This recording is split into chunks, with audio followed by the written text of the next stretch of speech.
us, not just in the Congress party, but across the country. Dr. Manmohan Singh's passing is the end of an era. Manmohan Singh ji in his life, the contributions he made, policy making, to economic growth, to being the governor of the RBI, to be a finance minister, to be the prime minister. He led from the front.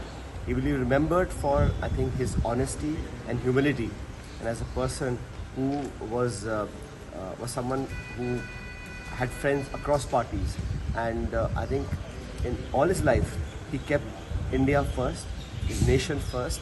He was a true son of India, and we all miss him today for his gentle demeanor, easy to talk to. I had the great privilege of working in his cabinet, and it was an honor to be a part of his cabinet, to be his team. He's always been a very kind soul, a gentle soul, but